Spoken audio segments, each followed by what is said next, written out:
क्षणिक है और आत्मा एक नित्य है। आत्मा का अनुभव बस एकमात्र नित्य है।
चैतन्य स्वभावी भगवान आत्मा अनादि अनंत शुद्ध चैतन्य मात्र है। ज्ञान मात्र है। मैं शुद्ध चैतन्य मात्र, ज्ञान मात्र भगवान आत्मा हूँ। प्रति समय यह जागृति बनी रहे, इस जागृति का नाम धर्म है। देह की प्रत्येक क्रिया के काल में और विकल्पों के बहते प्रवाह के काल में ज्ञानी को प्रति समय यह जागृति रहती है कि मैं चैतन्य तत्व इस देह की किसी भी क्रिया में और विकल्पों के बहते प्रवाह में कहीं भी मिला नहीं हूँ। ऐसा शुद्ध चैतन्य तत्व मैं हूँ। प्रति समय स्वयं की शुद्ध चैतन्य सत्ता का बोध आत्म जागृति ही धर्म है। चैतन्य तत्व की स्व संवेदन प्रत्यक्ष निर्विकल्प अनुभूति होते ही देह होने पर भी देहातीत दशा प्रकट होती है। इतना ही नहीं, विकल्प होने पर भी विकल्पातीत दशा प्रकट होती है। चैतन्य तत्व की निर्विकल्प अनुभूति होते ही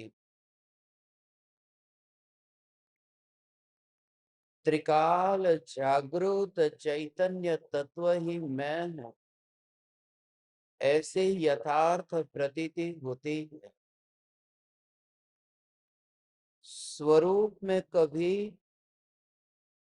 बेहोशी आई नहीं, स्वरूप में कभी अंधेरा छाया नहीं, स्वरूप कभी सोया नहीं, स्वरूप कहीं भी विकल्पों में, देह के परमाणुओं में और प्रकृतियों में कहीं पर भी मिला नहीं। ऐसे चैतन्य स्वरूप की जागृति परम कृपालु देव ने आत्म सिद्धि शास्त्र में समझाई है। आत्म जागृति ही परम धर्म है। बाहर के जगत से इस चैतन्य सत्ता का किसी भी प्रकार से कोई नाता नहीं है। इसका रहस्योद्घाटन भी तभी होता है जब ज्ञान ज्ञान में परिणमित होता हुआ, ज्ञान ज्ञान में ही ढलता हुआ, ज्ञान ज्ञान में अभेद अपने को अनुभव करता है। निर्विकल्प अनुभूति के बिना यह संभव ही नहीं है। और परमाणुओं के परिणमन का ज्ञान की अंतर में बहती धारा के साथ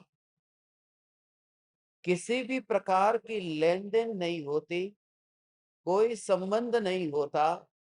ऐसा जो ज्ञान का अंतर्मुख होना, इस ज्ञान के अंतर्मुख होने में बाहर के पदार्थों का वहां कहीं पर भी परिणमन नहीं है।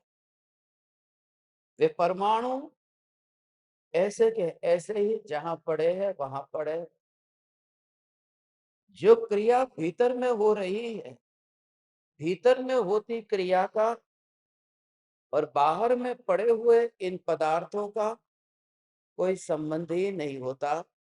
इस सत्य का ज्ञान भी अनुभूति के काल में होता है। ऐसी ही यह स्थिति है जैसे कोई व्यक्ति अभी पलंग पर लेटा हुआ, थोड़ी ही देर में उसे नींद आ रही है, आई और वह सो गया। वहां पास में ही चश्मे हैं, मगर जो चश्मे के परमाणु हैं, उन परमाणुओं का उस व्यक्ति के गहरी निद्रा में जाने में किसी भी प्रकार से कोई उपकार नहीं है, सहकार नहीं है। न तो चश्मे ने उस व्यक्ति को कहा कि तू आंख बंद कर और तू गहरी नींद में चला जा, न तो चश्मे ने उसे रोका कि रुक, यदि तू खुली न रहेगी तो मेरा क्या होगा, मेरा आश्रय कौन लेगा, मैं कहां तुम्हारे बिना रहूंगा। ये कोई विकल्प चश्मा को आता नहीं है। और नींद अंतर की प्रक्रिया है, वह अपने आप आ जाती है। जो ज्ञान का जानन जानन जानन जानन जानन जानन जानन जानन ऐसा जो प्रवाह चलता है, और जब ये अंतर में परिणमन होता है निर्विकल्प ध्यान में, तब एक भी परमाणु का उस ध्यान की गहराई में जाने में सहकार भी नहीं है, उपकार भी नहीं है, सहायक भी नहीं है, बाधक भी नहीं है। और ये परमाणु जितने दूर उस चश्मे के परमाणु देखते हैं, ऐसे ही दूर पड़े रहते हैं, दिखाई भी नहीं देते। क्योंकि जब कोई व्यक्ति गहरी निद्रा में जाता है तो उसे चश्मा दिखाई नहीं देता है। भीतर में उस प्रकार की प्रक्रिया शुरू हो जाती है। उसने कोई प्रतिज्ञा नहीं ली है कि मैं चश्मे को नहीं देखूंगा। चश्मे से कोई नफरत नहीं है, चश्मे को उसने तोड़ा नहीं है, चश्मे को दूर भेजा नहीं है। चश्मा जहां पड़ा हुआ है वही पड़ा हुआ है। सिर्फ इतनी समझ है कि चश्मा अब अनुपयोगी है, उसकी अब यहाँ कोई जरूरत नहीं। हे ज्ञान दीपक, इस प्रकार से तुम ये अनुभव करो। ज्ञान ये जो जानने रूप परिणमित हो रहा है, इस ज्ञान के जानने जानने जानने में ये इंद्रियों के अनंत परमाणु का, ऐसे अपवित्र मलिन पदार्थों का परमात्मा के ऊपर उपकार कदापि नहीं हो सकता। ये मांस, ये खून, ये नसें, ये परमात्मा पर उपकार नहीं करती। इसलिए जो मांस भक्षण नहीं करते, उन्हें ये बात यथार्थ रूप से श्रद्धा में मान लेनी चाहिए। यदि कोई जीव अपने को इंद्रियों से ज्ञान होता है ऐसा मानता है, अपने जानने रूप परिणमन, उस परिणमन का कर्ता इंद्रियों को मानता है, तो समझना कि भले ही वो जीभ से मांस तो खाता नहीं है, मगर बात है मांस के कारण अपना कार्य मानना। वह व्यक्ति भी मानता यही है कि मांस है तो मेरी जिंदगी है, बिना मांस का मैं जीवन जीऊंगा कैसे। ऐसे ही जो परमात्मा, जो अनंत शक्तिशाली होने पर भी वर्तमान में ये माने कि ये इंद्रियों के परमाणु के बिना मेरा जानने का कार्य होगा कैसे। आपका हाथ गरम गरम रोटी को छुएगा, आपका हाथ ठंडे पानी को छुएगा, मगर भीतर में निराली धारा होगी। वह धारा इंद्रियों की गुलामी वाली नहीं होगी। ज्ञान के प्रदेशों का स्ट्रेचिंग, थोड़ा विस्तार, थोड़ा खींचना वहां इंद्रियों में नहीं दिखेगा। यह ज्ञान ज्ञान ज्ञान ज्ञान ज्ञान रूप ही परिणमित हो रहा। हे ज्ञान दीपक, ऐसे जो ज्ञान की धारा ज्ञानी के अंतर में निरंतर चलती है। ज्ञानी ने देह को उसी समय छोड़ दिया है जिस समय ज्ञान ज्ञान रूप परिणमित होता हुआ अनुभव में आया है। इंद्रियों की गुलामी उस समय से छूट गई है, क्योंकि जिनसे कार्य अपना होता नहीं, जिनसे मेरा कार्य नहीं होता, उनकी फिर गुलामी मैं क्यों करूं। और यदि गहराई में तुम देखो, ज्ञान में ज्ञान अनुभव में आया, ज्ञान में ज्ञान अनुभव में आया, मगर उस समय वह अनुभव में आया, ये अनुभव की क्रिया हुई, ये अनुभव रूप परिणमन हुआ। ऐसा जो अनुभव अनुभव अनुभव, ये शब्द नहीं, शब्द से पार अनुभव अनुभव। शब्द छोटे हैं मगर अनुभूति विराट है, वह मौन है। अनुभव अनुभव अनुभव हो रहा है, हो रहा है। और जब ये अनुभव हो रहा है तो परमाणु क्या कर रहे हैं, अनुभव में आते ही नहीं है। मेरी अनुभूति में परमाणु आते ही नहीं है, मेरी अनुभूति में ये परमाणु आते ही नहीं है। इस प्रकार के विचार से मुक्त हो जाता है, इसलिए क्योंकि मेरी अनुभूति में परमाणु आते ही नहीं है। यहाँ ध्रुव का जोर है, क्योंकि ध्रुव ध्रुव ध्रुव ध्रुव ध्रुव की अनुभूति नहीं होती। अनुभूति तो परिणामों की होती है, अनुभूति तो पर्याय की होती है। अनुभूति तो अभी होती है और अभी नहीं होती है, अभी होती है और अभी नहीं होती है। अनुभूति ऐसी है, मगर दृष्टि का जोर जो त्रिकाल ध्रुव न्यायक पर दृष्टि इतनी केंद्रित होती है, आंखें हिलती नहीं।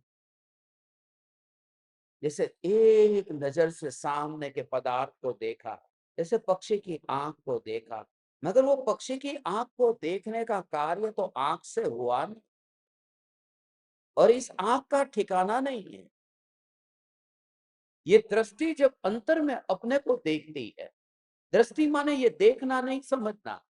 दृष्टि का अर्थ है कि उसी के सत्ता में ही अपनापन। ये मैं का अर्थ दृष्टि। दृष्टि का अर्थ है जीवन। मेरा जीवन किससे है, ये दृष्टि का अर्थ है जीवन। ये जो चैतन्य जीवन है, ये जीवन है, बस यही दृष्टि में रहता है, अर्थात यही मैं हूं, चैतन्य जीवन। जानना जानना जानना, इससे भी तुम इतने उदासीन हो जाओ, क्योंकि तुम जो अंत में अटके हुए हो, जिस वजह से ये घड़ा कुएं में गिर नहीं पाता है, क्योंकि उसने उस रस्सी से मोह लगा कर रखा है। उस घड़े ने सारे गांव से मोह तोड़ दिया है, उस घड़े ने सारी दुनिया से मोह तोड़ दिया है। उस घड़े ने उस आदमी से भी मोह तोड़ दिया है, मगर घड़े का मोह उस रस्सी के साथ में है। यदि वो घड़ा उस रस्सी से भी मोह तोड़ दे, रस्सी कट जाए, घड़ा यदि उस रस्सी से अलग हो जाए, तो फिर अंदर जा सकता है। उपयोग जब अंतर में जाता है, तब वो जो जानन जानन जानन जानन की प्रक्रिया चलती है, ये जानन धारा चलती है, इस जानन धारा से उपयोग वहां से हट जाता है, छूट जाता है, तब उपयोग अंतर में जाता है। अंतर में जाता है, अगर मैं सत्ता मैं सत्ता मैं सत्ता मैं सत्ता, एक क्षण के लिए, एक क्षण के लिए तुम्हें निष्क्रियता और होना मात्र ऐसा अनुभव हो, वहां फिर जन्म मृत्यु की बात ही नहीं आती। तुम अतीन्द्रिय ज्ञानी हुए ही नहीं। वहां मात्र विश्राम है, खुली आंख है। स्वस्थ व्यक्ति की जो आंख है, वह स्वस्थ व्यक्ति की आंख बिना चश्मे के देखती है। मगर जिसकी आंख स्वस्थ नहीं है, उसे चश्मे की जरूरत पड़ती है। मगर मैं बात उनकी कहता हूं कि जो सो रहा है, उसके लिए स्वस्थ आंख या स्वस्थ आंख का न होना ये कोई महत्वपूर्ण नहीं है, वह सो रहा है। हे ज्ञान दीपक, इंद्रिय ज्ञान माने चश्मे वाला ज्ञान, अतीन्द्रिय ज्ञान माने बिना चश्मे का ज्ञान। इन दोनों प्रकार के ज्ञान से नजर हटा करके ज्ञान मात्र, उसी में विश्राम कर, उसी में विश्राम कर, और तब कोई इंद्रिय नहीं है। एकाकी ऐसा अनुभव, एकाकी ऐसा निर्विकल्प अनुभव कि जहां इंद्रिय भी नहीं और अतीन्द्रिय भी नहीं। भूतकाल में इंद्रियों को भोगा, अब कब तक इंद्रियों को भोगता रहूंगा? कब तक मैं इस मांस के खिलौने के साथ में खेलता रहूंगा? परम कृपालु देव विदाई लेते लेते अंत में ऐसी हृदय द्रावक, ऐसी चैतन्य की पुकार करके जाते हैं। यदि ये सुनकर के तुम्हारा हृदय पिघल न जाए, तो फिर समझना अभी संसार का किनारा दूर है। हे ज्ञान दीपक, उसे अनुभव करना। आज जो परम कृपालु देव कहते हैं ज्ञानी कौन है, ये अंतिम गाथा है। ज्ञानी के लक्षण को बताते हैं, ज्ञानी का स्वरूप समझाते हैं। अनेकांतवादी ज्ञानी किस प्रकार के होते हैं, ये स्वरूप समझाते हैं। हे ज्ञान दीपक, तुम इस स्वरूप का अनुभव करो, इस स्वरूप का अनुभव करो। और ये स्वरूप का अनुभव जिससे हुआ है, वह अपने आत्मा में से जब वह बाहर पर पदार्थों को जब वह जानता है, ध्यान में से लीन होकर के जब ज्ञानी बाहर आता है, विश्राम करके जब ज्ञानी बाहर आता है, उस समय जगत को जानते समय ज्ञानी की दशा कैसी होती है, उन्हें दुनिया किस रूप में दिखाई देती है, उन्हें ये परमाणु का पिंड किस प्रकार से दिखाई देता है, उन्हें प्रत्येक पदार्थ किस प्रकार से दिखाई देता है, उनके लिए जीवन का स्वरूप क्या है, जगत का स्वरूप क्या है, परम कृपालु देव आज इस राज को समझा रहे हैं। 140वीं गाथा है। ये गाथा हम पढ़ते हैं, और परम कृपालु देव जिन दो दृष्टांत से आत्मा का स्वरूप समझा रहे हैं, उन दोनों दृष्टांतों को कृपालु देव ने इस गाथा में क्यों दिया है, और कृपालु देव ये दृष्टांत देकर के किस सिद्धांत को समझाना चाहते हैं। हे चैतन्य परमात्मा, हम कृपालु देव के इन हृदय स्पर्शी इन शब्दों को पढ़ते हैं और फिर गहरे भाव को समझते हैं।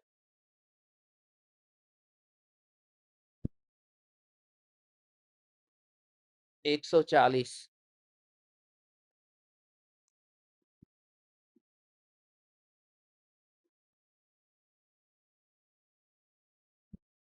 सकल जगत ते ऐठव अथवा स्वप्न समान, ते कहिए ज्ञानी दशा, बाकी वाचा ज्ञान।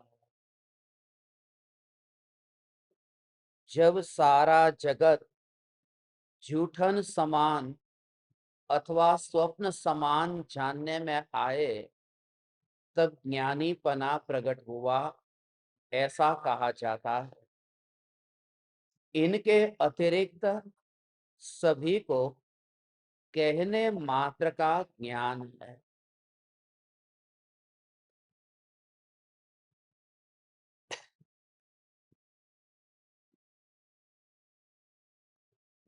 सकल जगत ते ऐठवत अथवा स्वप्न समान, ये दो दृष्टांत इस गाथा में दिए हैं कि आत्मज्ञानी के लिए ये सारा जगत ऐठवत है, जूठन समान है। એઠવાડો જેવી રીતે હોય કે જે ભોજન કર્યા પછી થાળીમાં જે એઠવાડ છે, જે કરી લીધેલું ભોજન એ એઠવાડ જેવું, એવી રીતે જ્ઞાનીને આખા જગતના અંદર બધા જ પદાर्थो एठवाड़ जेवा देखाय छे। ये शब्द भी कृपालु देव ने क्यों चुना है? सकल जगत ते ऐठवत अथवा स्वप्न समान। ऐठवत है, जूठन है, और स्वप्न समान है।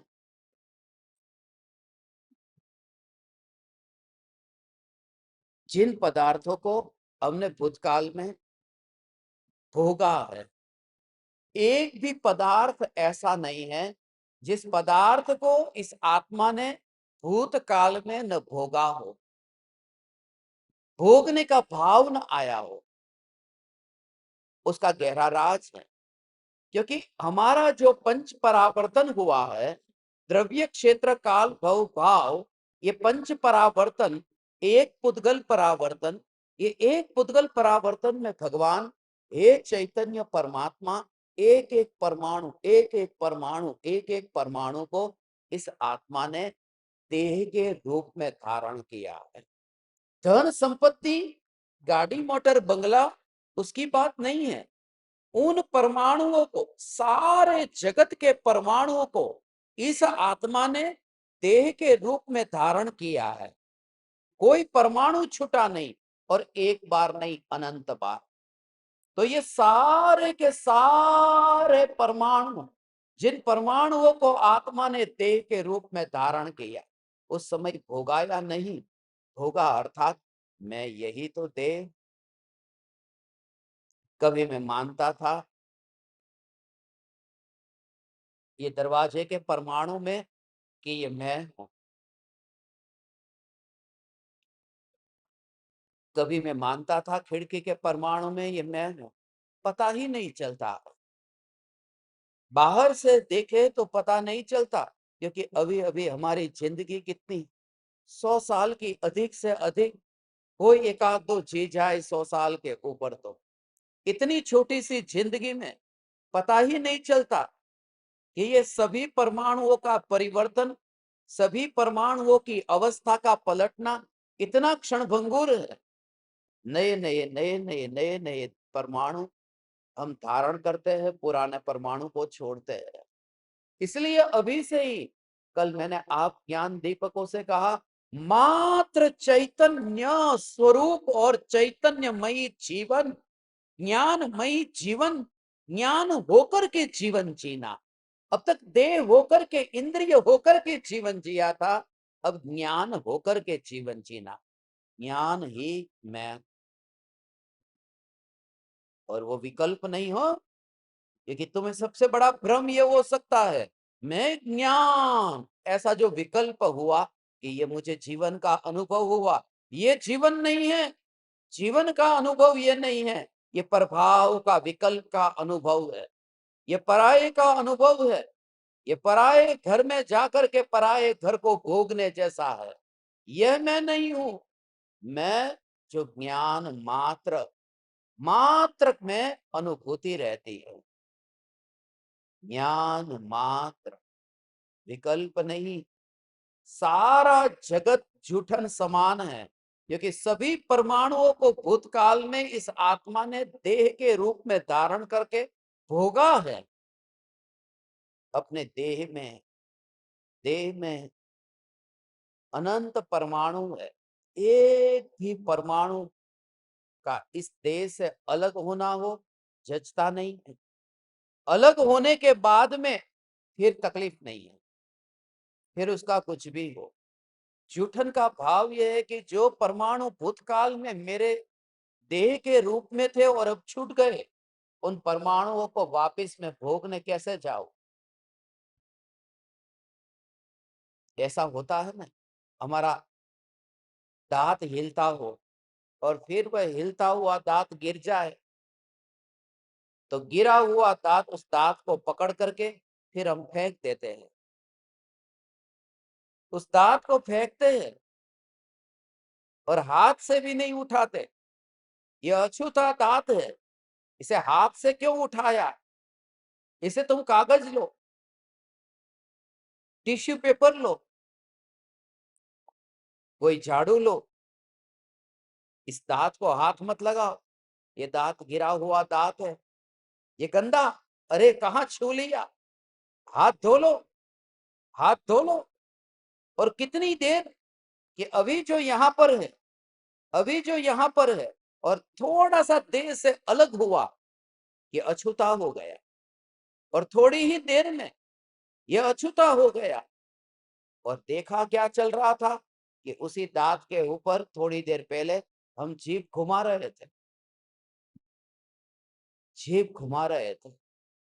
इसका विचार करना, हे ज्ञान दीपक, कि परमाणु जो है, एक एक परमाणु में जो तन्मयता है, और इन्हीं परमाणु का ये तो प्रत्यक्ष दिखाई देता हुआ ये प्रसंग है, कि जो अभी यहाँ अपना अपना अपना दिखाई देता है, अलग हुआ, बाल अलग हो गए, फिर उड़ करके वही बाल अपने घर पर आए, तो अच्छा नहीं लगता।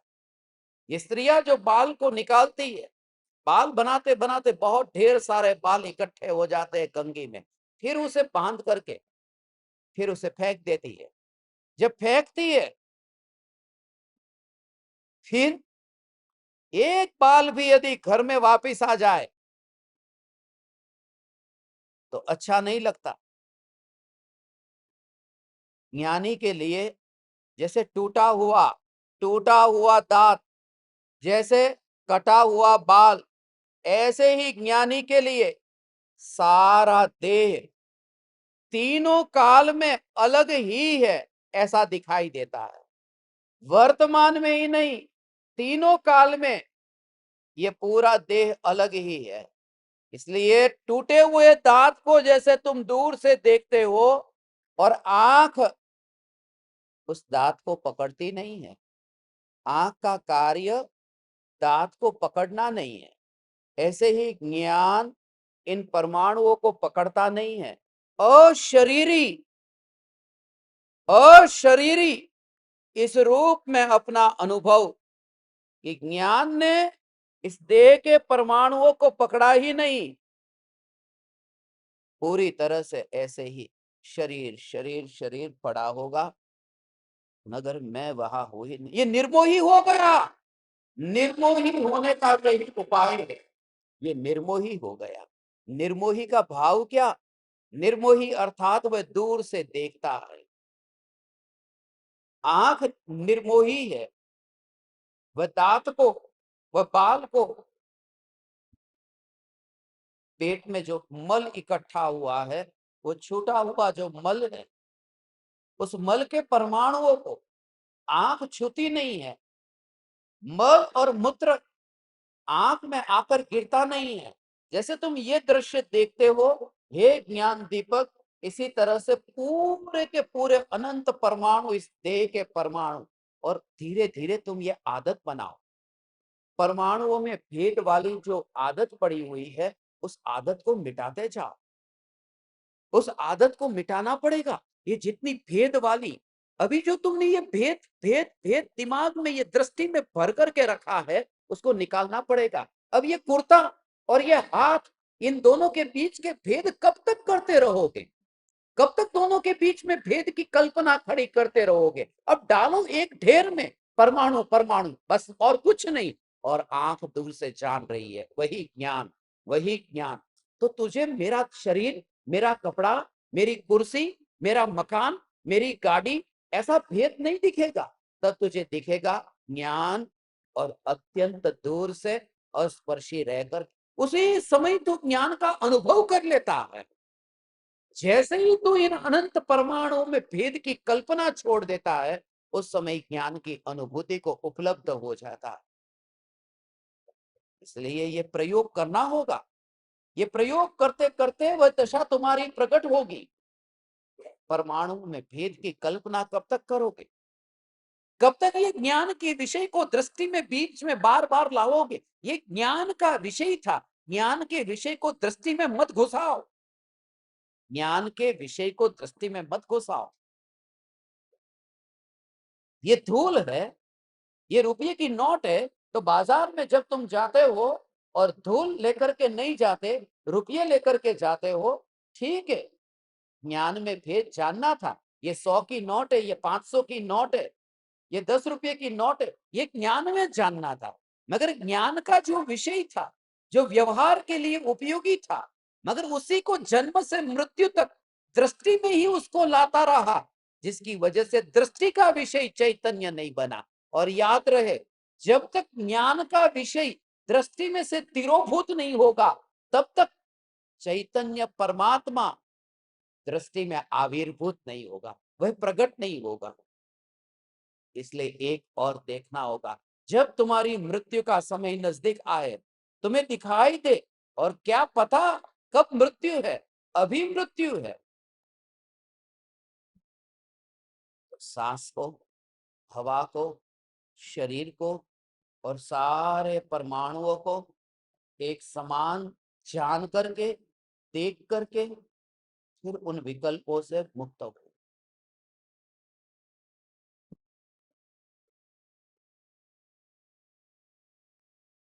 ये प्रयोग, ये कला अद्भुत कला है। ये कला है निर्लेप होने की। ये कला है, सांस तुम्हारे शरीर में जाती है, मगर ज्ञान में रंच मात्र भी वेदन नहीं होता है कि सांस आई, सांस गई। शरीर मनुष्य का, अगला देह कौन सा, कोई भाव नहीं आता। बीमारी कौन सी, मिटेगी नहीं मिटेगी, पूरे देह को ऐसे देख लिया। शरीर में कैंसर की गठान हो गई हो, और सारे शरीर को उस गठान की भांति ही एक श्रेणी में देख ले। डॉक्टर भले डॉक्टर का काम करे, वो गठान को दूर करेगा, वो शरीर को रहने देगा, मगर तू ऐसा परम वैद्य हो जा कि चैतन्य से पूरे देह को ही अलग देख ले। क्योंकि ये परमाणु भूतकाल में अनंत बार भोगने में आ चुके हैं। जिन जिन वस्तुओं को मैं भोग रहा हूं, ये भोगे गए पदार्थ है, ये दूसरी बार नहीं। रास्ते पर कोई व्यक्ति कपड़ा खरीदने जाता हो, उमराला में ऐसा होता है, जिनके पास में इतने पैसे नहीं है, ये लोग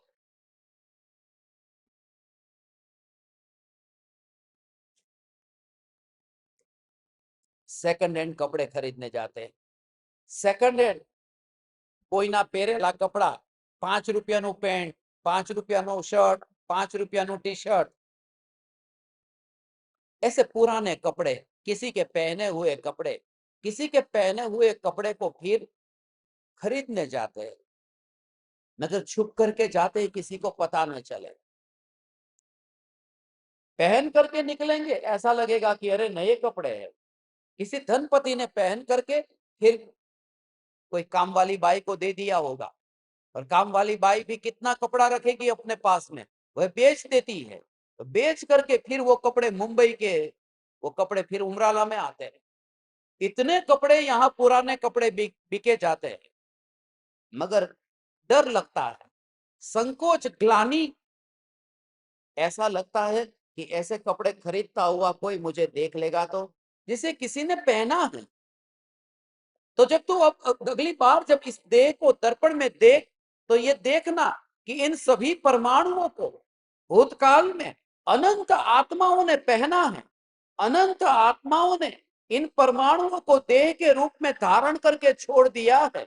ये शरीर के अनंत परमाणु अनंत आत्माओं ने छोड़े हुए परमाणु है। ये अनंत आत्मा का निकलना और अनंत मुर्दे का परिणमित होना, और वह अभी जो दर्पण में रिफ्लेक्ट हो रहा है, कंप्लीटली डिटैचमेंट हो जाएगा। फिर इन परमाणुओं में मोह का भाव रहे कैसे? कृपालु देव यही कहते हैं, जिसको दूसरा भोग चुका है उसको तू भोग ऐठू कोई नो खाऊ नहीं। ये किसी का खाया हुआ, किसी का भोगा हुआ, ये फिर दोबारा मेरे पास आया। और किसी एक ने कपड़े पहने वो तो ठीक है, दो ने पहने, तीन ने पहने, चार ने पहने, हजारों लाखों करोड़ों लोगों ने जो कपड़े पहने हो, वे कपड़े फिर मुझे पहनने को दिए जाए तो, और ये प्रकृति ऐसी व्यवस्था करे तो क्या मैं बर्दाश्त करूंगा? जब जन्म लिया तब उन परमाणुओं को मैंने धारण किया, और उसी में ही इतनी तन्मयता, उसी में ही इतनी तन्मयता। ये तन्मयता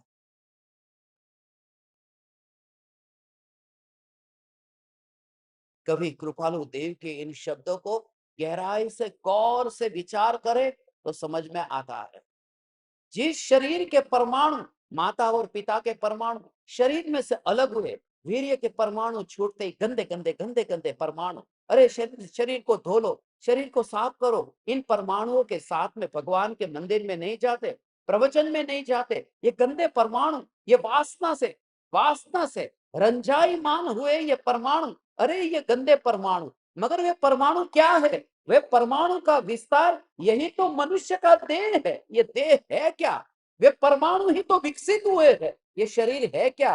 जिन परमाणुओं को मैं अछूता कहता हूं, उन परमाणु में मैं जीवन पर सुख से जीवन जीता हूं। यही तो अज्ञान है, यही तो संसार है। हे ज्ञान दीपक, यू फील द सेपरेशन। यदि तुझे ये परमाणु अत्यंत अत्यंत अशुचिमय, अपवित्र और ग्लानिमय लगे हैं, तो फिर इन परमाणुओं को भोगता क्यों है? ज्ञानी देह को भोगता ही नहीं है, क्योंकि पराये को भोगने का भाव ये परस्त्री सेवन जैसा पाप है। और ये देह मेरा है नहीं, तो जिसका मालिक मैं नहीं हूं उसको मैं भोगू कैसे? इसलिए ज्ञानी देह में होता ही नहीं है, ज्ञानी शरीर में रहता ही नहीं है, ज्ञानी झूठा खाता नहीं है। ये झूठा, ये अनंत परमाणु, ये झूठे परमाणु हैं।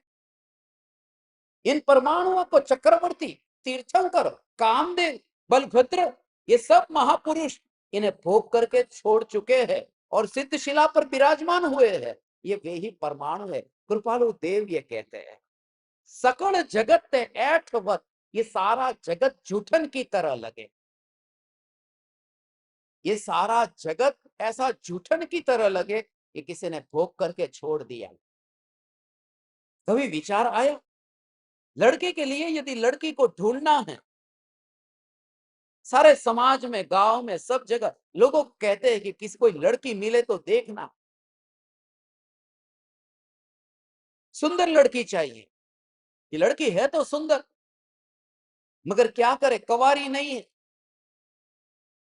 शादी हो चुकी थी, तलाक हो गया है, अब दूसरी शादी करेगी, दूसरी शादी होगी। नहीं नहीं, ऐसी लड़की नहीं चाहिए। जिस लड़की को कोई भोग चुका है, उस लड़की को भोगने में रस नहीं आता। ऐसा लगता है कि ये सेकंड हैंड। ये लड़की, कैसा लगता है तुम्हें?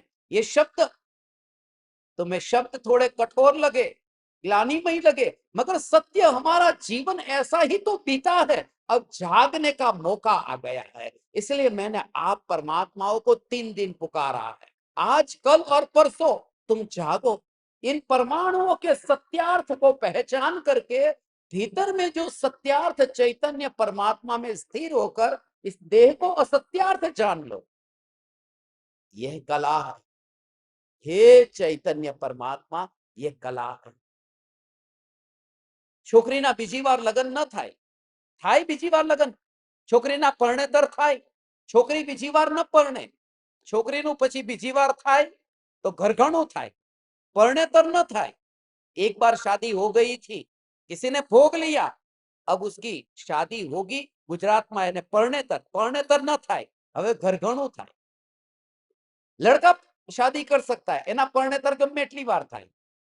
लड़का शादी कर सकता है 1 बार 2 बार 3 बार, लड़का कितनी भी बार शादी करे, और जिसको किसी ने 1 बार भोगा 2 बार भोगा 3 बार भोगा और फिर भोग करके छोड़ा हुआ है, ये शरीर के अनंत परमाणु ऐसे है कि भूतकाल में अनंत अनंत अनंत जीवों ने भोग करके छोड़े हुए हैं।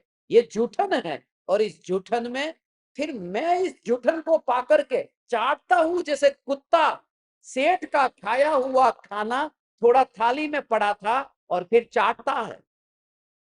ऐसे ही तीर्थंकर परमात्मा ने जो भोगा हुआ था, उन परमाणुओं को वे साथ में लेकर के नहीं गए, वे परमाणु यहां रह गए और उन परमाणुओं को आज हम भोग रहे हैं। हे ज्ञान दीपक, गहराई से विचार और चिंतन करे तो देह से ऊपर उठ जाता है, फिर वो देह में सुख मानता ही नहीं। कृपालु देव जाते जाते ये तुम्हारे हृदय को पिघाल दे, ऐसे वचन कहते हैं। कृपालु देव की ये अंतर की, हे ज्ञान दीपक, ये ज्ञानियों का भोगा हुआ, ये सेकंड हैंड नहीं है, ये इनफाइनाइट हैंड है। ये सेकंड हैंड नहीं, इनफाइनाइट हैंड अनंत के द्वारा पहले भोगा जा चुका है। सेकंड हैंड मोबाइल वो मुझे नहीं चाहिए, मुझे नया मोबाइल चाहिए। गाड़ी सेकंड हैंड नहीं चाहिए, मुझे नई गाड़ी चाहिए। दुनिया की सब वस्तु नई नई नई चाहिए। और ये परमाणु, ये परमाणु, ये परमाणु पुराने, कभी किसी के थे, कभी किसी का। झूठा ऐसे ही तो खाया था। तू रहा जननी उदर में, जो जननी ने खाया पिया, उद्दिष्ट उस आहार को तू वहां खाता रहा। ये माँ के गर्भ में ऐसा ही तो हुआ था, ऐसा ही तो हुआ था कि माँ ने जो खाया था वह तूने खाया, वह मैंने खाया। माँ ने जो पिया वह मैंने पिया। माँ के गर्भ में 9 महीने तक क्या हुआ, यही तो चलता रहा था। और बाहर आया तो भी क्या हुआ, शिशुकाल में अज्ञान से मलमूत्र में सोता रहा। अब अधिक कहे क्या भाई, मलमूत्र ही खाता रहा, उछालता रहा और खाता रहा। कौन देखता है हाथ कहां से कहां चले जाते हैं। माँ कहीं और जगह पर है, बेटा कहीं और है, गंदा हुआ है शरीर, टॉयलेट कर दिया है और हाथ में लेकर के उछाल रहा है, कभी मुंह में डाल रहा है, कभी खा रहा है। ये मेरा भूतकाल है। हे वितरागी परमात्मा, अब अनंत काल के लिए मैं ऐसी दशा भोगना नहीं चाहता। अब मैं आपकी तरह उस वितराग निराकुल आनंद को भोगने की भावना पाता हूं।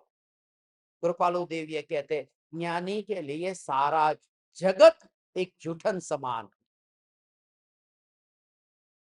उनको तुम ताजा हलवा दो तो भी झूठा है, उनको तुम नई गाड़ी खरीद करके दो तो भी पुरानी है, क्योंकि कभी ना कभी इन परमाणुओं को कोई भोग चुका है। उनके लिए कुछ भी नया नहीं है, ये सब जूठन है। सकल जगत ते ऐठवत अथवा स्वप्न समान, अथवा स्वप्न की तरह ये जगत है। हमारी जो ये जिंदगी है, ये जिंदगी सपने की तरह है। इसलिए कहा जिंदगी एक सपना है, मृत्यु है सपने का छूट जाना। हम सपना देख रहे हैं, ये सपना चल ही रहा है, ये खुली आंख से देखा जा रहा है, ये सपना है। हर एक सपना बंद आंख से नहीं देखा जाता, ये खुली आंख से दिखाई दे रहा है, ऐसा ये सपना है। इसीलिए क्योंकि सपने को छूटने में देर नहीं लगती। अभी हम यहाँ बैठे हैं उमराला में, आध्यात्मिक साधना केंद्र में, ये प्रवचन हॉल में, अभी मृत्यु हो जाए तो पता नहीं यहाँ पर लोग होंगे, ये दुनिया यहाँ होगी, मगर हमें पता नहीं है यहाँ क्या हो रहा है। जहां पर हमारा जन्म होगा यहाँ का हमें कुछ भी नहीं पता, ये अनजाना हो गया, उसे कहते हैं सपना छूट गया। सपना छूट गया ये कहना भी ठीक नहीं है, सत्य यह है कि सपना बदल गया। पहले देखता था कि मैं मनुष्य हूं और अब देखता है मैं कुत्ता हूं, मैं बिल्ली हूं, ये सपना बदल गया। और सपना तब आता है जब कोई व्यक्ति नींद में होता है।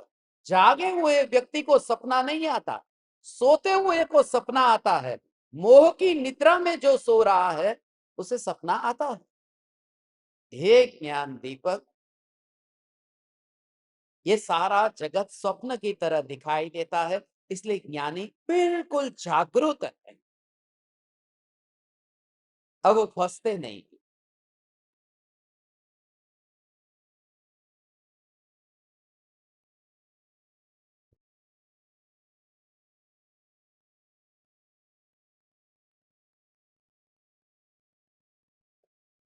एक चीनी फकीर की कहानी है।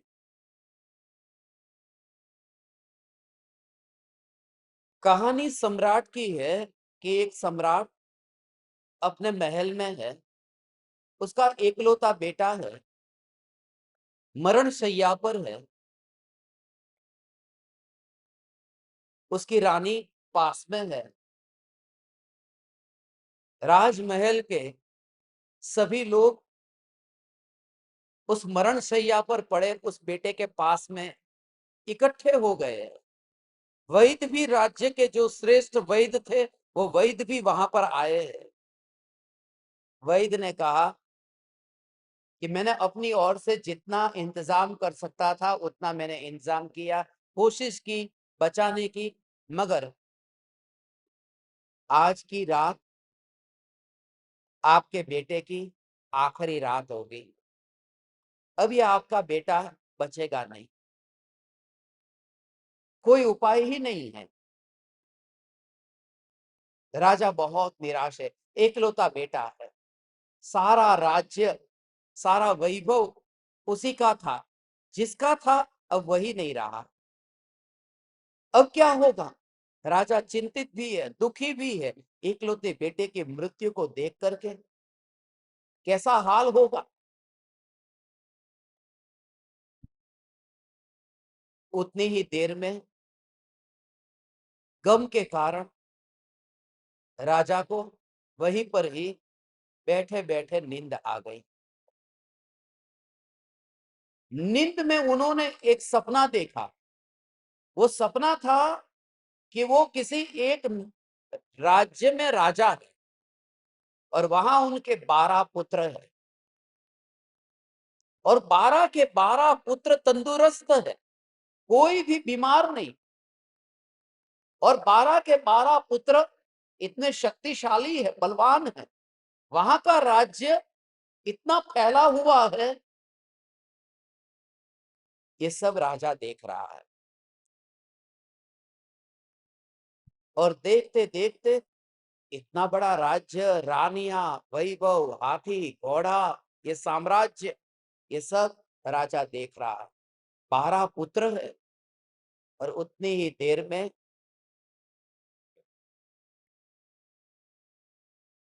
यहाँ सब चिल्लाने लगे, रोने लगे, क्योंकि बेटे की मृत्यु यहाँ हो गई थी। जब बेटे के मुर्दे को देखा तो वो राजा मुर्दे को देख करके हंसा, मुस्कुराया। रानी को तो बहुत गुस्सा आया, दुख भी हुआ कि ये क्या बात हुई, अपना एकलौता बेटा चला गया और आप हंस रहे हो, आपको थोड़ा भी प्रेम नहीं। और मैंने जब वह कहानी पढ़ी थी, मुझे इतनी प्रीतिकर लगी वो राजा का जो वचन था। राजा ने क्या कहा, लिखा है उस कहानी में राजा ने अपनी रानी से कहा, मैं रोऊं तो किसके लिए रोऊं? इस एक बेटे के लिए रोऊं या फिर वह 12 बेटों के लिए रोऊं? क्योंकि दोनों चले गए। अब समझ में नहीं आ रहा। तो 12 भी एक सपना था। अब मुझे ये भी एक स्वप्न दिखाई देता है। उस स्वप्न में और इस स्वप्न में मुझे अंतर नहीं दिखता। कुछ स्वप्न 50 साल रहता है, कुछ सपने 60 साल, कुछ सपने 70 साल। सपने का काल भगवान अलग अलग होता है, मगर सपना तो आखिर सपना है, छूट जाता है। ये सारा जगत एक स्वप्न समान है। सकल जगत ऐठवत अथवा स्वप्न समान। स्वप्न समान है। ये पूरा जगत स्वप्न समान। इसका गहरा भाव एक ये है कि स्वप्न समान है तो क्या करना है? क्या करना? रात को तुम सोते हो, तुम्हें सपना आया, तुमने क्या किया? जब रात को सपना आता है तुम क्या करते हो? कुछ नहीं, सिर्फ देखते हो। सपना का अर्थ है जिसको देखा जा सकता है, किया कुछ भी नहीं जा सकता। सपने का दृष्टा रहा जा सकता है, सपने का कर्ता फेर फार करता नहीं हुआ जा सकता। सपना चल रहा है। ऐसे ही तुम यहां देखो, इस देह को, इस देह के जन्मदाता को, इस देह से जन्म जिसने लिया, उन पुत्र पुत्रियों को, ये सारे सपने को मात्र तुम देखो। सपने को देखना है, सपने का कर्ता नहीं होना है। तब फिर अलिप्तता। इसलिए कृपालु देव ये कहते हैं, सकल जगत ऐठवत अथवा स्वप्न समान। ये स्वप्न समान, ये स्वप्न समान। और ये जो भी दिखाई दे रहा है ये सब सपना है। जैसे ही यहाँ आंख बंद हो गई, उल्टा ये है कि जब रात को हम सपना देखते हैं और आंख खुलती है तो सपना दिखाई नहीं देता, चला गए। और यहाँ उल्टा है, आंख बंद होती है तो सपना चला जाता है। छोटे छोटे सपने आंख खुलने पर चले जाते हैं। बड़े बड़े सपने 50 साल 60 साल के सपने आंख बंद होती है कि छूट जाता है, फिर कुछ नहीं दिखाई देता। अगले भाव में जहां कुत्ता होगा, उस कुत्ते को कोई पूछे कि बताओ उमराला, जिलो भावनगर, राज्य गुजरात, कुत्ता कुछ भी नहीं जानता। ये सपना पूरा हो गया। ऐसे ही सपने बदलते रहते हैं। सकल जगत ऐठवत अथवा स्वप्न समान। ये स्वप्न समान है। और याद रहे, जगत स्वप्न समान है। उस जगत से न्यारा जो भगवान आत्मा है, बस वो न्यारा है। आ जगत आखू क्षणिक छे અને आत्मा एक नित्य छे। वो सपना है, ये सत्य है, मगर सत्य का पता ही नहीं चलता।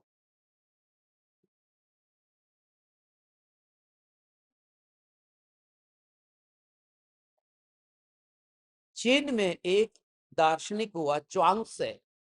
वो च्वांग से इतना बड़ा ज्ञानी था कि लोग उसके पास में प्रॉब्लम लेकर के आते थे। जब भी कोई जीवन की तकलीफ होती उसके पास लेकर आते। मगर एक बार ऐसा हुआ कि च्वांग से खुद चिंता में पड़ गया, टेंशन में है।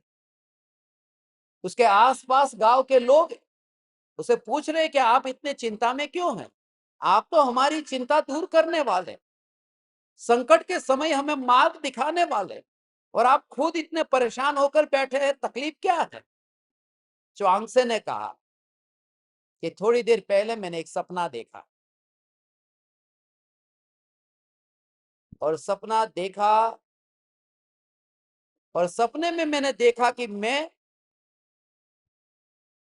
एक फूल से दूसरे फूल के ऊपर उड़ती हुई, ऐसा तितली, मैं तितली बन गया था सपने में। ऐसा मैंने सपना देखा कि सपने में मैं तितली पतंगियों बनी गई। तो बहुत गहरी बात थी। मगर इन लोगों की समझ में नहीं आई अभी, क्योंकि बात अधूरी थी। गांव के लोगों ने कहा कि इसमें बड़ी बात क्या है, इसमें टेंशन लेने की क्या बात है। ये सपना आया और सपने में ऐसा बन गए कि तितली हो गए। चांस ने कहा यहां तक तकलीफ नहीं थी, अब तकलीफ ये है कि मैं सोच रहा हूं कि ये जो अभी मैं देख रहा हूं ये सत्य है कि फिर वो तितली भी एक सपना देख रही है। तितली का सपना, यदि मैं सपने में तितली को देख सकता हूं तो वो तितली फिर सपने में फिर ये चांसे को तो नहीं देख रही है ना।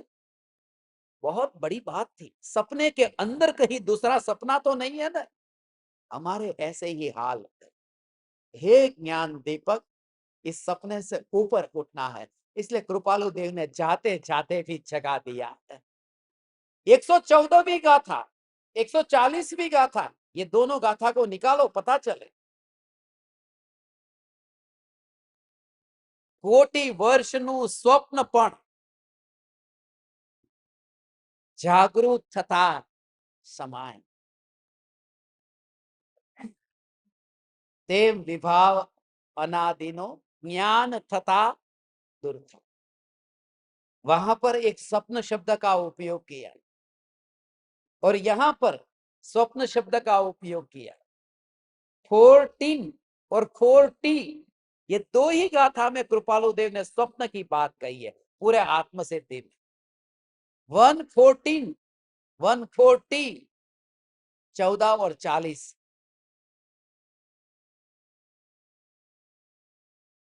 ये स्वप्न देखे।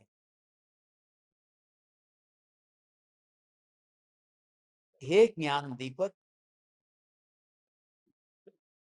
हमारा ये सपना ही है, जहां हम थोड़ी देर के लिए यहाँ बैठे हुए हैं, ये सब सपना है, ये सब सपना है, ये सब सपना है। च्वांगसे के बारे में एक और कहानी प्रचलित है कि च्वांगसे एक बार रास्ते से जा रहा है, उसका पैर किसी की खोपड़ी पर टकरा गया, रास्ते पर खोपड़ी पड़ी थी। अब मरगढ़ के पास से गुजर रहा था। च्वांगसे ने उसे कहा माफ करना, बहुत माफी मांगी, क्षमा करना। च्वांगसे के मित्र साथ में थे, उन्होंने कहा बस बहुत हो गई क्षमा, मगर ये रुकते ही नहीं है। च्वांगसे ने कहा जरा विचार करो, यदि ये व्यक्ति जिंदा होता तो अभी क्या हाल होता, मेरा पैर उसकी खोपड़ी को लगता, क्या हाल होता। थोड़ी देर पहले कितना अहंकार से भरा हुआ, और वो मरघट जो था, वो मरघट भी गरीब का नहीं, अमीर लोगों का मरघट था। हमने मरघट भी, स्मशान भी अलग अलग बनाए, गरीब का अलग, अमीर का अलग, हिंदू का अलग, हरिजनों का अलग, अलग अलग स्मशान, स्मशान भी हमने अलग अलग। मैंने तो उमराला में देखे, कोई भी ये हरिजन मरता तो स्मशान में जलाने नहीं देते थे। ये तो आज ऐसा विकास हुआ कि सबके लिए स्मशान खुला है, मगर बचपन में देखते थे ब्राह्मण के लिए, पटेल के लिए वो स्मशान है, मगर कोई भंगी मरे तो उसको नदी में जलाते थे। हमने स्मशान में भी भेद खड़े कर दिए, जाति के और कुल के। थोड़ी देर पहले जो दुकान पर बैठा है, थोड़ी देर के बाद में स्मशान में चल रहा है। हे ज्ञान दीपक, ये किसके लिए? इसलिए चौंग से कहता है अब मैं उस खोपड़ी को लेकर के आऊंगा। वो लेकर के आया, अपने घर पर लेके आया, उसने अपने घर पर खोपड़ी को रखा, आदर के साथ में बिठाया। वो एक प्रकार का व्यंग था कि थोड़ी देर पहले यदि इसके खोपड़ी में पैर लग जाता तो ये क्या करता। इसलिए तो रास्ते पर जो मुर्दे चलते हैं, उन मुर्दे के ऊपर हम रास्ते में रुक जाते हैं, दो हाथ जोड़ देते। रास्ते पर मुर्दे निकलते, लोग दो हाथ जोड़ते। थोड़ी देर पहले यदि वही व्यक्ति निकलता और रास्ते पर जोर से टक्कर लग जाती तो माँ बहन की गाली देते। अभी ये हाथ जोड़ रहे, क्यों? क्योंकि ये वह व्यक्ति है, कभी टक्कर मारने आएगा नहीं, कभी मेरे अहंकार को खतरा पहुंचाने आएगा नहीं, ये व्यक्ति मुझे जीवन में कभी परेशान करने आएगा नहीं। ये व्यक्ति मेरे रास्ते का कांटा बनेगा नहीं, राम नाम सत्य है। इस तरह से ड्रामा किया है। हे ज्ञान दीपक, कृपालु देवी कहते हैं सकल जगत ते ऐठवत अथवा स्वप्न समान।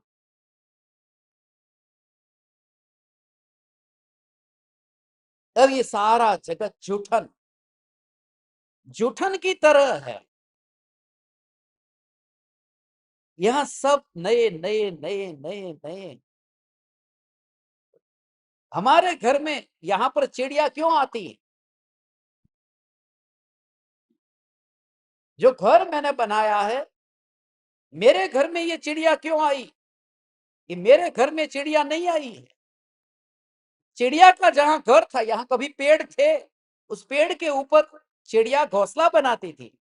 अब पेड़ काट दिए, अब यहाँ मकान बना दिया। अब वो चिड़िया आती है तो लगता है कि चिड़िया मेरे घर में आई।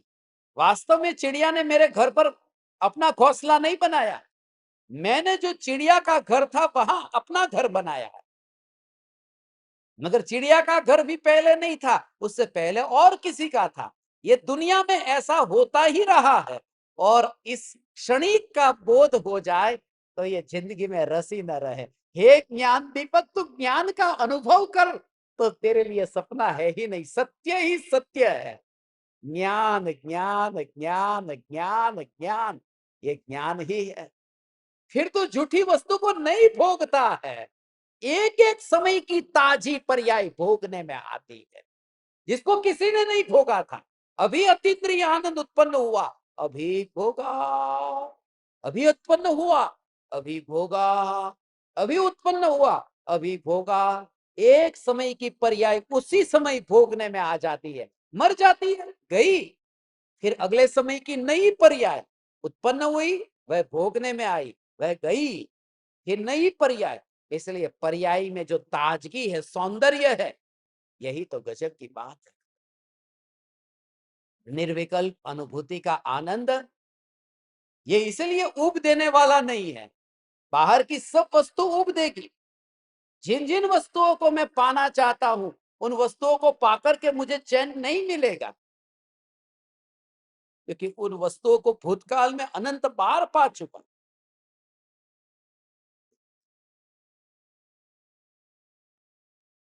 अच्छा हुआ मजनू को लैला नहीं मिली। लैला मिलती तो मजनू और परेशान होता। तुम खुद विचार करो, तुम सभी को तो लैला मिली है ना, कितनी खुशी मिली है जिंदगी में। और ऑस्कर वाइल्ड ने एक बात लिखी है, जीवन में जिन जिन वस्तुओं को तुम चाहते हो, वह वस्तु यदि तुम्हें न मिले, उसमें ही तुम्हारी भलाई है, क्योंकि मिलने के बाद तो और गड़बड़ होती है। ईसब की कहानी सुनी है ना? ईसब की कहानी आप सब बच्चों ने सुनी होगी। एक लोमड़ी है जो अंगूर के पेड़ के ऊपर छलांग लगाती है। एक बार अंगूर हाथ में नहीं आए, दूसरी बार छलांग लगाई, फिर अंगूर हाथ में नहीं आए, तीसरी छलांग लगाई, अंगूर हाथ में नहीं आए। फिर उस लोमड़ी ने कहा अंगूर खट्टे हैं। अंगूर में कुछ नहीं रखा, क्या रखा है, अंगूर खट्टे हैं। इस सब की ये कहानी, अंगूर खट्टे हैं। मगर ये कहानी अधूरी है, उस कहानी को मैंने पूरा किया। फिर एक बार और लोमड़ी ने कोशिश की, फिर एक बार और लोमड़ी ने कोशिश की, फिर एक बार और लोमड़ी ने कोशिश की, और अंगूर मुंह में आ ही गए। और चखे तो पता चला कि अंगूर खट्टे हैं। तो लोगों ने पूछा कैसे है? उसने लोगों को कहा बहुत मीठे हैं। ये कहानी यहां पूरी होती है। पहले मैं भोगों के पीछे भागा भागा भागा, नहीं मिला। इसलिए मैंने कहा भोग में क्या रखा है? रुपया तो हाथ में मेल छे, रुपया तो हाथ में मेल छे। मगर ये वो लोग बोलते जिनके पास रुपये नहीं होते। वो बोले तो दम है कि रुपया तो हाथ का मैल है। इसलिए तो वॉरेन बफेट ने ये कहा ना कि रुपया सब कुछ नहीं होता, ये बोलने से पहले आपके पास रुपया होना चाहिए।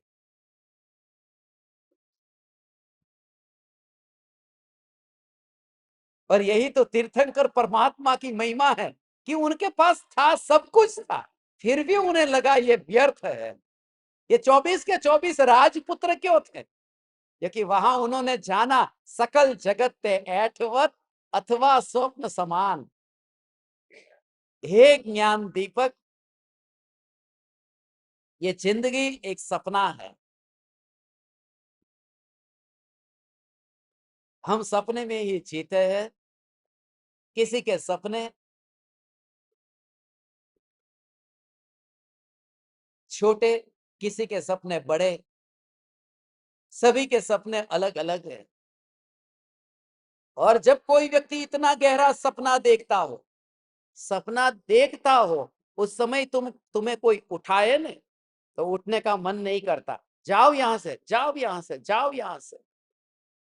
जगाने के लिए कोई आए,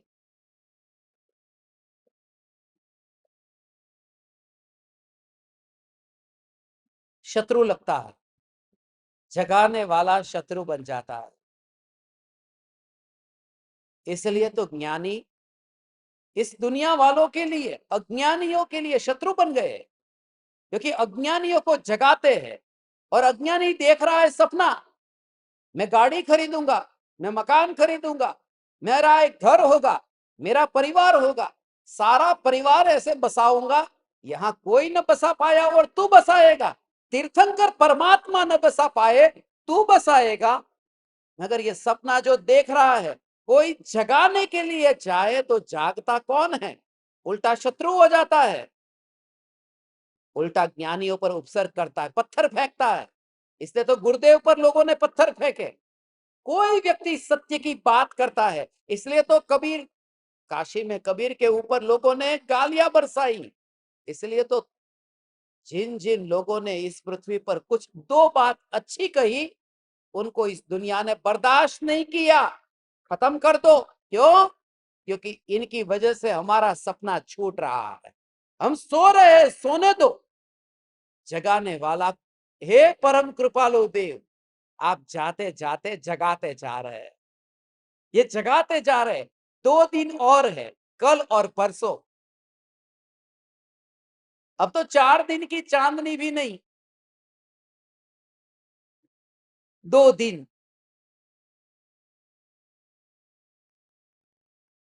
कृपालु देव का ये अंतिम बोध है। सकल जगत ते ऐठवत अथवा स्वप्न समान, ते कहिए ज्ञानी दशा। ज्ञानी की दशा ऐसी होती है कि वो हर समय तैयार है, यहां से जाने के लिए, विदाई के लिए वो तैयार रहते हैं, भागने के लिए नहीं। वो जागे हुए ऐसे है। सपना है बस, सकल जगत ते ऐठवत अथवा स्वप्न समान।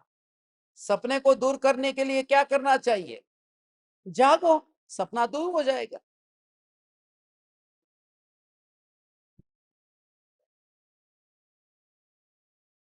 इसलिए जब कोई बाहर से अंदर जाता है तो जागता है। दुनिया में अलग था, बाहर में आंख खुलती थी, हम जागते थे।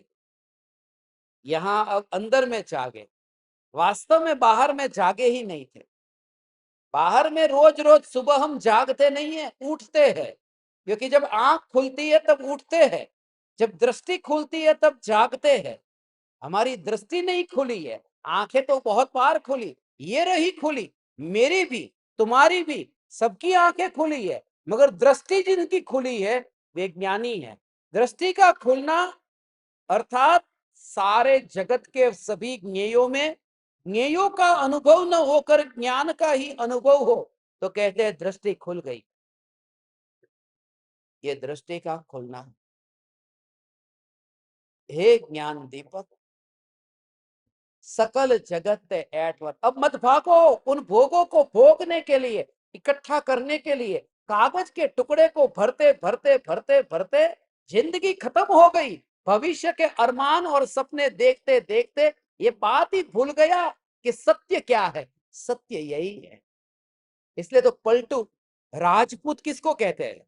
पलटू हुए, बहुत बड़े संत हुए पलटू। माता जी को पता है पलटू। पलटू ने क्या देखा था? हम्म मधुमक्खी का छत्ता। मधमाखी नो पूड़ो जोयो तो मधुमक्खी का छत्ता देखा था पलटू ने। भारत देश में ही महान संत हुए। उनको दूसरे कबीर कहते हैं, दूसरा कबीर पलटू। अपने मकान की खिड़की से देखते थे वो। मधमाखी नो जो पूड़ो हुए, मधुमक्खियां फूलों के ऊपर बैठ करके रस को चूस करके मधुमक्खी का छत्ता तैयार कर रही थी। और एक दिन नहीं, 2 दिन, 3 दिन, 4 दिन, 6 महीने में पूरा छत्ता तैयार हुआ। कितनी मेहनत की मधुमक्खियों ने। मगर मध बेचने वाला व्यापारी वहां आया, 6 महीने बाद उसने नीचे धुआं किया, अग्नि जलाई, धुआं हुआ और वो मधुमक्खियां उड़ गई। उड़ना पड़ा। कौन चाहता है उड़ना? मजबूरी में उड़ना पड़ता है। जान बचा करके उड़ गई और वो मधुमक्खी का छत्ता लेकर के वो चला गया व्यापारी।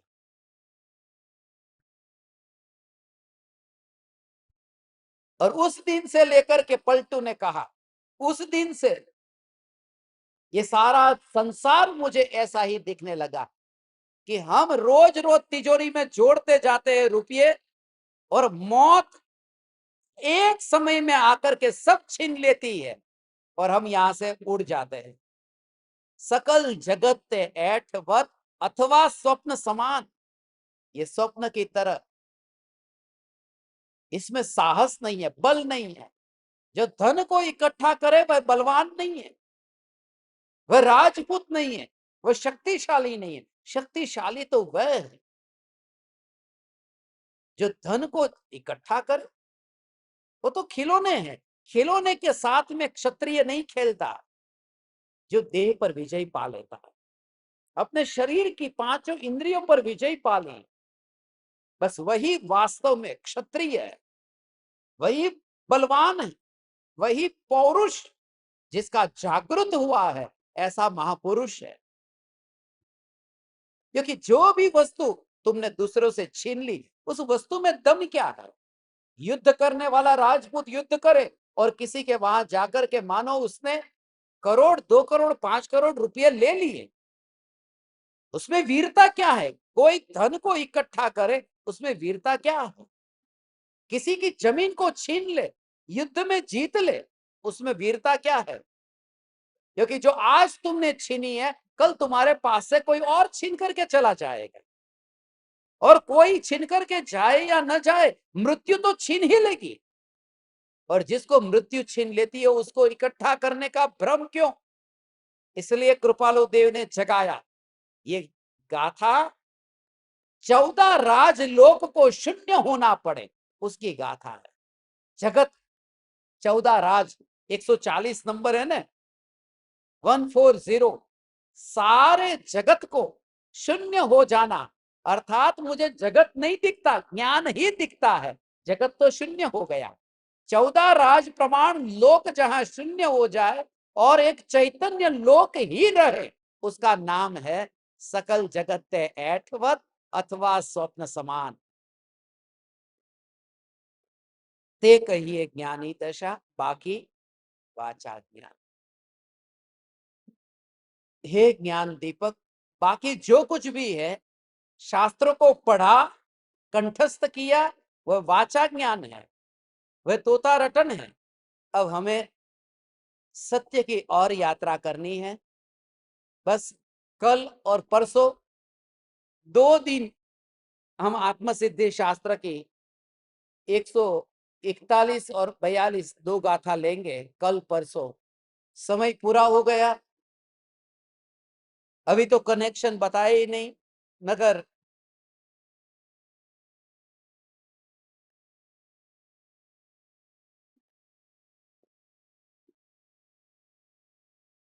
कल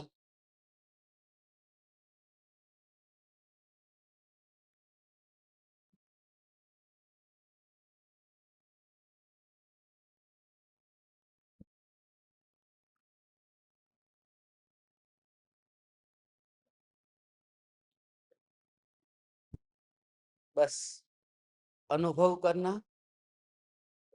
अनुभव अनुभव अनुभव। सकल जगत ते ऐठवत अथवा स्वप्न समान। सुअर जैसे विष्टा को खाता हो, ऐसे ही लगे कि ये हलवा भी थोड़ी देर में विष्टा बनने वाला है। जब थाली में हलवा आया तो आए तभी ये विचार कर ले तो उसका रस जो है वो रस थोड़ा ढीला हो जाता है। इसलिए क्योंकि ये एक बार नहीं अनंत बार ये हो चुका है। अंतर की जागृति परम धर्म है। आप समस्त परमात्माओं को ऐसी जागृति प्रकट हो और हम सभी परम कृपालु देव के इन वचनों को आत्मसात करके हम ज्ञानी दशा को प्रकट करें, ऐसी पवित्र भावना पाते हैं। परम कृपालु देव से प्रार्थना करते हैं। आप समस्त ज्ञान दीपकों को, साधकों को प्रणाम। चैतन्य चैतन्य चैतन्य।